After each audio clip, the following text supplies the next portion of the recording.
पाकिस्तान के 9 टारगेट हमने उड़ाए, भारत में नुकसान का कोई सबूत नहीं दे पाया पाकिस्तान। अजीत डोभाल ने कहा कि भाई दुनिया भर में आज के जमाने में तो दुनिया भर में सबूत दे दिए जाते हैं, तुरंत मीडिया एक्टिव होकर ये बता देती है कहां कितना नुकसान हुआ। हमने तो तुरंत बताया और दुनिया भर की मीडिया ने भी बताया। पाकिस्तान ने बाद में जो बताया वो फोर्ज लेकर आया। ये डोभाल साहब को ये कहना चाहिए था कि भाई देखिए बाद में वो नकली ही लेके आए। बिल्कुल। मैं तो यहां तक कह रहा हूं कि ठीक है, पाकिस्तान ने एक बहुत बड़ा छलावा करा, बहुत बड़ा फ्रॉड करा। पाकिस्तान ने बोला कि साहब जो इंडिया सैटेलाइट इमेजेस दिखा रहा है वो सैटेलाइट इमेजेस शायद ठीक नहीं है, क्योंकि अमेरिका तो इनके साथ है, इसीलिए वो झूठी सैटेलाइट इमेजेस दिखाई भारत ने, ये कह रहा है पाकिस्तान। लेकिन मैं एक बात कहना चाहता हूं, चाइना की भी तो सैटेलाइट इमेजेस हैं, तुम दिखा देते। चाइना भी नहीं दे पाया सैटेलाइट इमेजेस। जो भारत ने नुकसान करा वो चाइना को पता था, इसलिए चाइना ने बोला कि तुम मत दिखाना, हम तो तुम्हें दे देंगे। कल दिखाओगे तो पता लगा कि नूर खान बेस का हलवा बना दिया। Pakistan is the country which paints every picture with the same brush, fraud brush। ये सर ये जो ये यहाँ पे इन्होंने दिखाया है, दुनिया भर में ये अभी जाके अपनी पीठ भी खुद ठोक लेते हैं कि हमने बड़ी दूरदर्शिता से हमारी एयरफोर्स ने काम किया और ये किया। ये सर ये दुनिया तो देख रही है, ठीक है, ये अपनी डफली खुद बजा रहे हैं, लेकिन दुनिया इनको कैसे सुन लेती है? देखिए ऐसा है दिनेश, दूरदर्शिता वाली बात से मैं एकदम सहमत हूं। अच्छा, दूर से दर्शित किया। अच्छा, दूर से ही देखा। हाँ, दूर पास में जाके कुछ नहीं किया। पास में कुछ नहीं हुआ। एयर डिफेंस सिस्टम में दूर से देखा और हाथ खड़े कर दिए। हाथ खड़े कर, ये देखा मैंने, ये उतनी ही बात कर रहे हैं, इसी आगे वाली बात नहीं। इसी नोट पर अगली खबर, वॉर का सच सामने आते ही बौखलाया असीम मुनीर। चीन और तुर्की की मदद को नकारने की कोशिश की। भारत और पाकिस्तान के बीच वॉर द्विपक्षीय था। अच्छा चुटकुला है। चीन ने पाकिस्तान की कोई मदद नहीं की। मुनीर ने कहा भारत सबूत देकर बताए कि कैसे चीन ने मदद की। लीजिए, जब हमने इनको यह सबूत दिया कि नूर खान का हलवा बन गया, जब यह सबूत दिया कि दर्जन भर एयरबेस तुम्हारे बर्बाद हो गए, जब यह सबूत दिया कि मस्जिद सुभान अल्लाह के अंदर ब्रह्मोस चला गया, जब यह सबूत दिए कि मुरीद के और बहावलपुर को हमने नस्ते-नाबूद कर दिया, वो तुम्हें समझ में नहीं आया। अब तुम्हें एडिशनल सबूत चाहिए कि चीन ने कैसे मदद करी। चीन ने ऐसे मदद करी कि जब बातचीत चल रही थी तो पाकिस्तान से फोन आया इंडिया और बोला कि जो वेक्टर्स आप इस्तेमाल करना चाहते हैं प्लीज ये मत करिए।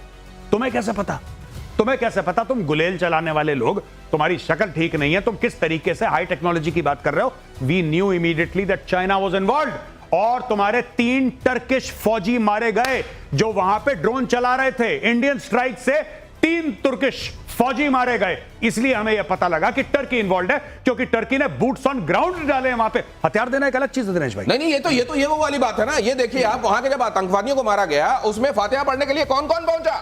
आपने देखा वहां की फौज पहुंच गई यूनिफॉर्म पहन के। उसके बावजूद ये कहते हैं आतंकवाद के सताए हुए हम हैं, सबूत दो। अब एक बार फिर से सबूत मांग रहे हैं कि चाइना और टर्की हमारे साथ इन्वॉल्व थे, सबूत दो। दूसरा सबूत हमारे पास है, अजीत डोभाल दे सकते हैं। इनके कम्युनिकेशन वो जो है हैक किए गए एनटीआरओ के द्वारा, वो अवेलेबल हैं।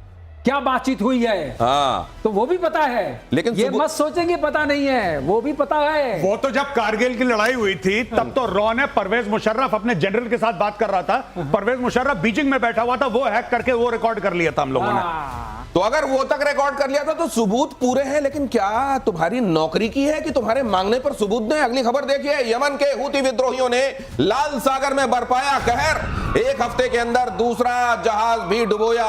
इटर्निटी सी नामक मालवाहक जहाज डुबो दिया। हमले में कम से कम 4 क्रू मेंबर्स की मौत और 15 लापता। सर ये रेड सी में हूती एट विल किसी भी जहाज को कभी भी निशाना बनाकर डुबा कैसे देता है? कहां जाती है अमेरिका की और इजराइल की ताकतें? देखिए ताकत ये हूती जो है जिसे कहते हैं पागल काइंड ऑफ ऑर्गेनाइजेशन हो गई है। हाँ। उसके बाद जो भी सामान है, अब ये मालवाहक जहाज है, इसके पास अपनी रक्षा करने के लिए कोई चीज नहीं है। ये सिटिंग डक है, इसको उसने अपने रॉकेट से मार दिया। उसके पास रॉकेट्स मिसाइल से तो है ही है। हाँ। हम मानते हैं क्योंकि वो कभी कभी इजराइल पर भी अटैक करता तो है। सर ये मैरीटाइम सिक्योरिटी कहां जाती है? मैरीटाइम सिक्योरिटी कहां जाती है? हाँ। और वो जो वहां यूरोपियन शील्ड बना हुआ है, हाँ। वो कहा जाता है। ये एक तरफ से फेलियर है आपने जो कहा। हाँ। लेकिन ये मालवाहक जहाज को डुबोना कोई बहुत वीरता का काम नहीं है। अब हूती की पिटाई डबल होगी। अब हूती की पिटाई डबल होगी। प्रतिशोध एक और प्रेडिक्शन कर रहा है आने वाले दिनों में। आप ये देखिएगा, अगली खबर देखिए, भारत ने बनाया पहला स्वदेशी इलेक्ट्रो ऑप्टिकल मिसाइल ट्रैकिंग प्रणाली। मिसाइल की वास्तविक समय में सटीक ट्रैकिंग करने में सक्षम, जमीन, समुद्र और विमानों में किया जा सकता है ये तैनात।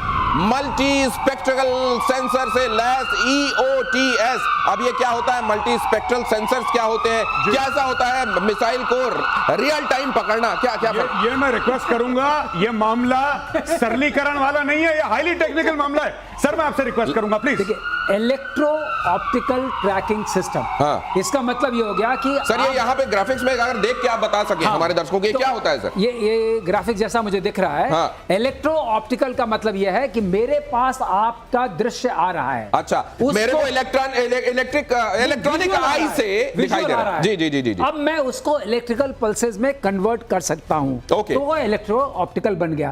अगर वो इलेक्ट्रिकल जब पल्सेस में आ गया तो मैं अब आपको ट्रैक कर सकता हूं। अच्छा। और मैं अपनी जो लाइब्रेरी है, पिक्चर लाइब्रेरी, उससे मैच करके जान सकता हूं कि ये आप ही हैं जिसको मुझे मारना है या कोई और है। किस तरह की मिसाइल है?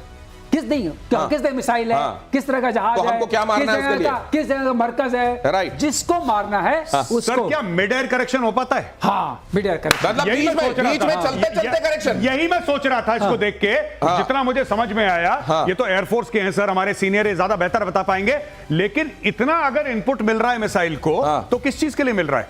अच्छा, तो बीच हवा में इसको इनपुट मिल रहा है। इनपुट मिल रहा है, इट इज चेंजिंग ट्रैक, रास्ता बदल रहा है। उसके बाद जब आप नीचे पहुंचे, करीब पहुंचे, सो टर्मिनल फेज कहते हैं, तब आप नोटिस भी करेंगे कि मुझे दिनेशी को मारना है या गौरव को मारना है। ओके। मतलब ये समझ लीजिए कि थ्रू आउट आप अपनी मिसाइल के साथ कम्युनिकेशन में है, मिसाइल को बात बता रहे हैं आप, और जब करीब पहुंचे, अगर उसी समय आपको लगा नहीं टारगेट ये नहीं, टारगेट वो होना चाहिए, आपने उसी समय बदल दिया। मिड एयर करेक्शन इसका नाम है। और पाकिस्तान में बलूच विद्रोहियों ने मचाया कहर। अगली खबर फ्लैश कीजिए। अगली खबर, बलूच विद्रोहियों का कहर, 9 लोगों को बस से उतारकर हत्या की, पहले लोगों से पहचान पूछी और फिर गोली मारी। सभी मृतक पाकिस्तान के पंजाब के रहने वाले थे। पाकिस्तान को इस समय कई दवाइयां वो पिलाई जा रही हैं जो वो दुनिया को पिला रहा था। जी बिल्कुल, आप ये देखिए कि पाकिस्तान ने यही बात करी थी पहलगाम में, कोई डाउट नहीं है। चित्ती सिंहपुरा में उन्होंने सिखों से पूछ के सिखों को मारा धर्म। यहां पे उन्होंने पहलगाम में हिंदुओं को मारा। यही पाकिस्तानी पंजाबियों के साथ बलोचिस्तान में हो रहा है कि चुन चुन के बस से उतारते हैं और मारते हैं। आज से 48 घंटे पहले उन्होंने क्या करा था? एक पूरी पाकिस्तानी फौज की चौकी पर कब्जा कर लिया, करीब 16 लोगों को मारा। पहले 13 लोगों को मारा था और बाद में 3 और लोग मर गए। तो लगातार दर लगातार ऑपरेशन बाम के तहत Baloch liberation army, Baloch liberation force, ये सारे के सारे जो संगठन हैं मिलकर अटैक कर रहे हैं। और एक साथ आपको पता है पाकिस्तानी मीडिया में, मेन स्ट्रीम मीडिया में डिस्कशन हो रही है कि ऐसी कई जगह हैं जहां पे चुंगी नाके पे BLA खड़ा है। चुंगी नाके पे ऐसे खड़ा है BLA, पाकिस्तान आर्मी की ट्रक आता है सामने, वो देखता है BLA वाला खड़ा, यूटर्न लेके भाग जाता है। ये हाल है बलूचिस्तान के अंदर। जब तुम बाम कहते हो, मुझे लगता है कि बाम लगा रहे हो। नहीं, वो वाकई ये माइग्रेन पे आप बाम ये सर बाम जो है, बाम तो सीढ़ी को कहते हैं वैसे। बाम से उतरती है जब हसीन पोसीदा जिस्म की नजाकत को सीढ़ियां समझती हैं। ये बाम जो है मतलब ऊंचाई से नीचे की तरफ आना, ये बाम ऑपरेशन जो है, ये क्या आखिरकार ये बड़ा मुश्किल करने वाला पाकिस्तान के लिए? ये मुश्किल कर चुका है ऑपरेशन बाम, क्योंकि जो बलोच विद्रोही हैं, जो फ्रीडम फाइटर्स हैं, बलोच फ्रीडम फाइटर्स, वो अब डायरेक्टली इनके कैंप्स में, पाकिस्तान के जो हेल्ड कैंप्स हैं जहां पे पाकिस्तानी आर्मी है, वहां पे पहले भी अटैक करते थे। ऐसी बात नहीं कि पहला अटैक है, लेकिन अब अटैक और तेज हो गया है and they have started occupying Pakistani camps. तो ये जो दवाई आपको दी जा रही है पाकिस्तान में, खास तौर से वहां की जो आर्मी और वहां का ये कथित पॉलिटिकल रिजीम है, ये दवाई आपको कैसी लग रही है? अच्छी लग रही है? आने वाले दिनों में आपको ये और मिलेगी। ये खबर देखिए, भारत बना रहा है अवैक्स विमान। ब्राजील के साथ मिलकर ये काम, आसमान में आंख का काम करता है अवैक्स, और ब्राजील के साथ मिलकर ये खास तौर से मैन्युफैक्चरिंग के मामले में, टेक्नोलॉजी ट्रांसफर के मामले में, अपने दोस्त बनाने के मामले में किनके साथ हम काम करेंगे। ये भी मैंने सुना था कि PL-15 जो हमने मारा था, उसकी भी जो हमने खोज खबर ली है अपने कुछ दोस्त कंट्रीज के साथ हमने साझा की। जापान के साथ हमने शेयर करी है, बिल्कुल ठीक है। और ये जो खबर आप एवैक्स की बताया, airborne warning and control systems, इसमें क्या है कि जो जहाज है, या तो बोइंग या बॉम्बार्डियर का आपने बॉडी ले ली, खूबसूरत ग्राफिक्स जी, बोइंग या बॉम्बार्डियर से आपने इसकी बॉडी ले ली, लेकिन जहाज हमने नहीं बनाया। लेकिन इसका पूरा जो इलेक्ट्रॉनिक्स वाला मामला है, इसका पूरा जो खोज खबर वाला मामला है, जो इसकी सॉफ्टवेयर है, वो सारी की सारी इंडिजिनस है और वो बनाई है DRDO ने। ये सबसे बड़ी बात है। So we are taking some technology from Brazil, but the main technology is made in India. Gaurav बिल्कुल सही बोला है। ये बनता है centre for airborne systems CABS में, बैंगलोर में बनता है। और ये जैसे गौरव ने बताया, ये जहाज ब्राजीलियन है।